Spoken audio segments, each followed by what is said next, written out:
వెంకటాపురంలో గోపయ్య, కావేరి అని పేద రైతు దంపతులుండేవాళ్లు.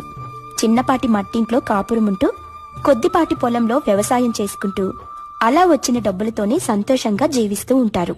ఆ రైతు దంపతులిద్దరూ శ్రీ వెంకటేశ్వర స్వామి భక్తులు. వాళ్ళిష్టదైవమైన ఆ వెంకన్నను పూజించుకుంటూ వేడుకుంటూ కష్టనష్టాలు చెప్పుకుంటూ ఓదార్పు పొందుతారు.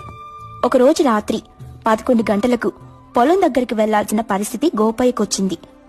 లోపల భయపడుతున్నాడు గోపయ్య. కాని పైకి మాత్రం భార్య ముందు ధైర్యవంతుడిలా నిలబడి ఉన్నాడు. కావేరి మాత్రం భయపడుతూనే తన భర్తను పొలం దగ్గరికి వెళ్లకూడదని బ్రతిమలాడుతూ ఉంటుంది. వాళ్లు భయపడ్డానికి గల కారణం, ఆ ఊరికి పడమట దిక్కున ఉన్న చెరువు. పంట పొలాల దగ్గరికి వెళ్లాలి అంటే దారి మధ్యలో ఉన్న పాడుపడిన బావిని దాటుకుని వెళ్లాలి. ఆ బావిలో దయ్యం ఉందని, రాత్రిపూట కనిపించిన వాళ్ళని బావిలోకి తీసుకెళ్లి చంపేసి తన ఆకలిని, తన దాహాన్ని తీర్చుకుంటుందని పుకారు ఊరంతా ఉండడంతో రాత్రివేళ ఆ దారివైపు, పంట పొలాల వైపు ఎవ్వరూ వెళ్లడానికి సాహసించరు. కాని గోపయ్యకు ఒకరోజు రాత్రిపూట వెళ్లాల్సిన పరిస్థితి వచ్చింది. ఏమయ్యా, నేను కూడా నీతో పాటొస్తాను.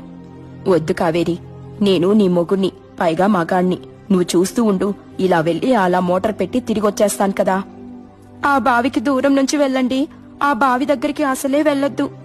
వెళ్ళను కావేరి, ఆ బావి దగ్గర నుండి ఎలాంటి శబ్దాలు వచ్చినా, ఏడుపులు వినపడినా వెళ్ళను. అదంతా దయ్యం చేస్తున్న మిమిక్రీ అనుకుని పొలం దగ్గరకు వెళ్తాను. సరేనా? సరేనండి. మన లెక్క ప్రకారంగా పొలం దగ్గరికి వెళ్లడానికి 1/2 గంట, అక్కడ మోటార్ పెట్టడానికి 10 నిమిషాలు, తిరిగి ఇంటికి చేరుకోవడానికి 1/2 గంట. మొత్తం మీద 1 గంట సేపు చూస్తాను. ఈ గంటలో మీరు రాకపోతే నేనొస్తాను. నేనే వస్తాను కావేరి, నువ్వు తలుపేసుకుని ధైర్యంగా ఉండు. వెళ్తూ వెళ్తూ ఆ వెంకన్నకు దండం పెట్టుకుని వెళ్ళవయ్యా. అలాగే కావేరి అని చెప్పి వెంకన్న ఫోటో దగ్గరకొచ్చి దండం పెట్టుకుని తిరిగి కావేరి దగ్గరికి వస్తాడు. కావేరికి చెప్పి ఆ ఇంటి నుండి బయలుదేరుతాడు గోపయ్య. కావేరి ఇంటి తలుపు గట్టిగా వేసుకుని వచ్చి మంచంలో కూర్చొని ఆ ఇంట్లో ఉన్న గోడ గడియారం దిక్కు చూస్తూ ఉంటుంది. టైం లెక్క పెడుతూ ఉంటుంది. గోపయ్య నడుచుకుంటూ ఆ బావిని చూసుకుంటూ అలా దూరం నుండి వెళ్తూ ఉండగా ఉన్నట్టుండి ఒక్కసారిగా ఆడపిల్ల ఏడుస్తున్నట్టుగా ఏడుపులు వినబడతాయి. ఉన్న పలంగా ఆగిపోతాడు. చుట్టూ చూస్తాడు. ఎక్కడా ఆ ఆడపిల్ల కనపడదు. కాని ఏడుపులు మాత్రం వినబడుతూ ఉంటాయి. ఇది ఖచ్చితంగా దయ్యం పనే అయ్యుంటుంది. అసలే లోపల భయం అలాగే ఉంది. అయినా ఆ వెంకన్నను తలుచుకుంటూ వెళ్తూ ఉంటే బావి దగ్గరికి రాగానే ఆడపిల్ల ఏడుపులు వినబడతాయి. అయినా మనకెందుకొచ్చిన లొల్లిలే, మనం కావాలని తెచ్చుకోవడం ఎందుకు ఈ తలనొప్పి అనుకుని ఆ బావి నుండి వెళ్తూ ఉండగా ఈసారి ఆడపిల్ల గొంతు ఏడుస్తూ వినబడుతూ ఉంటుంది. అయ్యా, మీరెవరో నాకు తెలీదు కాని నేను మాత్రం చంద్రన్న కూతుర్ని. పక్క ఊరికి పనికి పోయొస్తుంటే కాలు జారి బావిలో పట్టాను. నన్ను కాపాడండి. ఇంటి దగ్గర మా అమ్మ నాన్న నా కోసం ఎదురు చూస్తూ ఉంటారు. వాళ్లకు నేను తప్ప ఎవరూ లేరు. నన్ను కాపాడండి అని వినబడగానే గోపయ్యకు జాలి కలిగింది. అసలు చంద్రన్నకు కూతురు లేదనే విషయం ఆ క్షణం గోపయ్య మర్చిపోయాడు. అయ్యో, నువ్వు మా చంద్రన్న కూతురివా? వస్తున్నానుండు తల్లి అని బావి దగ్గరకొచ్చాడు గోపయ్య. అంతే, అదే అతను చేసిన పెద్ద పొరపాటు. అక్కడ దయ్యం మిమిక్రీ చేస్తుందని తెలిసి కూడా గోపయ్య బోల్తా పడ్డాడు. ఫలితంగా దయ్యం ఆ బావిలో నుండి బయటకొస్తుంది. బావి దగ్గరికొచ్చిన గోపయ్యను తీసుకుని గబుక్కున తిరిగి బావిలోకెళ్తుంది. ఆ బావిలో మధ్యలో ఉన్న కర్ర మీద ఒకవైపు దయ్యం, మరోవైపు గోపయ్య కూర్చొనుంటారు. దయ్యం గోపయ్యను చూస్తూ ఉంటుంది. గోపయ్య ఆ దయ్యాన్ని చూస్తూ భయపడుతూ ఉంటాడు. ఇదంతా నీ నాటకమని నేను తెలుసుకోలేకపోయాను. నీ అమ్మ కడుపు మాడ, అలా చూస్తున్నావేంటే? ఇక ఆలస్యం ఎందుకు? తినడం మొదలుపెట్టు. నీ ఆకలి తీర్చుకో, నా రక్తం తాగి నీ దాహం తీర్చుకో అని భయపడుతూ అంటూ ఉంటాడు. సరిగ్గా అదే సమయంలో ఇంట్లో మంచంలో కూర్చొనున్న కావేరి గడియారం వంక అలానే చూస్తూ ఉంటుంది. ఇదేమిటి, ఆయన మోటార్ పెట్టొస్తానని చెప్పి వెళ్లి 1 గంట దాటింది, ఇంకా రాలేదు. ఒకవేళ ఆ బావిలో ఉన్న దయ్యానికి ఏమైనా చిక్కుంటాడా? వామ్మో, ఎందుకైనా మంచిది, నేను కూడా వెళ్తాను పొలం దగ్గరికి అంటూ ఒక లాంతర్ పట్టుకొని ఇంటి నుండి బయలుదేరుతుంది. అలా లాంతర్ వెలుగులో ముందుకు చూసుకుంటూ తన భర్తని పిలుచుకుంటూ వెళ్తూ వెళ్తూ బావి దగ్గరకొస్తుంది. బావిలో ఉన్న గోపయ్య తన భార్య కావేరి గొంతు విని పైకి వినబడేలా, కావేరి, నేను బావిలో ఉన్నానే, నా ముందు దయ్యముంది, నువ్వింటికెళ్ళిపో అని గట్టిగా చెప్తాడు. ఆ మాటలు విని కంగారు పడుతూ లాంతర్ పట్టుకొని ఆ బావి దగ్గరికి కావేరి వచ్చి బావిలోకి చూస్తుంది. ఆ బావి మధ్యలో ఉన్న కర్ర మీద ఎదురెదురుగా కూర్చుని ఉన్న దయ్యాన్ని, తన భర్తను చూస్తుంది. తన భర్తను కాపాడుకోవాలని తను నిత్యం పూజించే ఆ శ్రీ వెంకటేశ్వర స్వామిని వేడుకుంటుంది. ఇంకేముంది, ఆపద మొక్కులవాడు కావేరి ముందు ప్రత్యక్షమయ్యాడు. అది చూసి కావేరి సంతోషపడుతూ దండం పెట్టుకుంది. బావిలో ఆ దయ్యం ముందున్న నీ భర్తని కాపాడాలి, అంతేనా కావేరి? మీకు తెలియంది ఏముంది స్వామి అని అనగానే శ్రీ వెంకటేశ్వర స్వామి చేతిలో నుంచి మండుతున్న 2 నిప్పురవ్వలు బయటకొచ్చి బావిలో ఉన్న దయ్యం మీద పడతాయి. అంతే, ఆ దయ్యం కాలిపోతూ అరుస్తూ ఏడుస్తూ ఉంటుంది. గోపయ్య కావేరి పక్కన ప్రత్యక్షమవుతాడు. ఆ భార్యాభర్తలు సంతోషంగా శ్రీ వెంకటేశ్వర స్వామికి దండం పెట్టుకుంటారు. ఆయన వారిని ఆశీర్వదించి మాయమైపోతాడు. వాళ్ళక్కడి నుండి పొలం వైపు వెళ్లిపోతారు. పాపను కాపాడిన వెంకటేశ్వర స్వామి. అనగనగా కొవ్వూరు అనే ఒక ఊర్లో శ్రీలేఖ, శ్రీనివాస్ అనే దంపతులు నివసిస్తూ ఉండేవారు. వారికి మహి అనే ఒక పాప ఉండేది. శ్రీలేఖ మరియు శ్రీనివాస్ ఇద్దరు కూడా వెంకటేశ్వర స్వామికి చాలా గొప్ప భక్తులు. వారి పాప మహికి కూడా వెంకటేశ్వర స్వామి మహత్యం గురించి రోజు చెప్తూ ఉండేవారు. ఒకరోజు మహి స్కూల్కి వెళ్ళను అని మారం చేస్తూ ఉంటుంది. అప్పుడు శ్రీలేఖ వచ్చి కూర్చోపెట్టుకుని అడుగుతుంది, ఎందుకు వెళ్ళనంటున్నావు స్కూల్కి?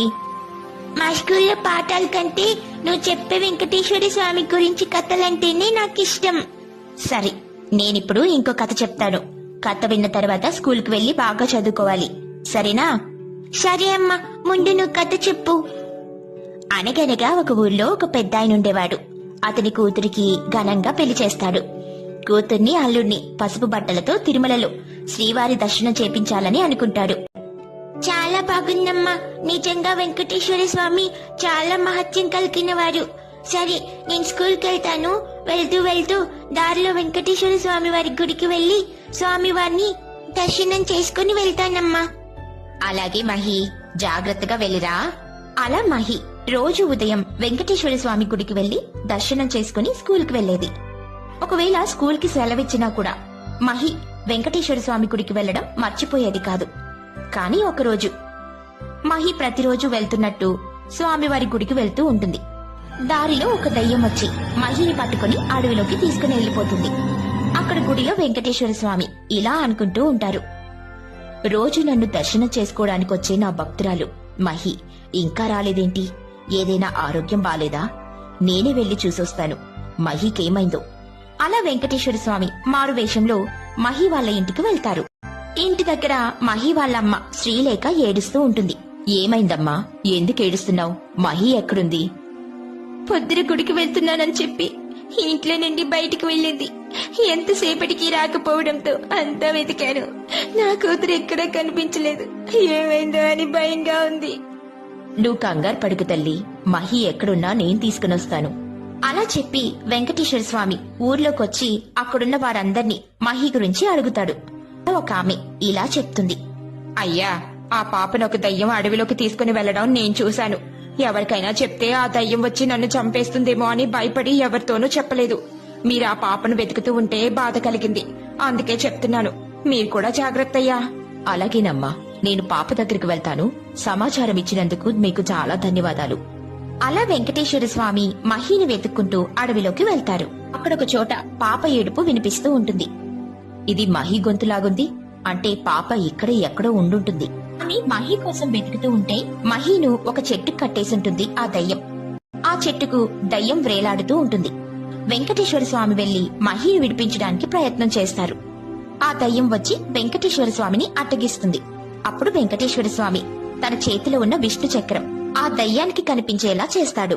విష్ణు చక్రం చూసిన ఆ దయ్యం భయపడి పాపను వదిలేసి అడవిలోకి పారిపోతుంది.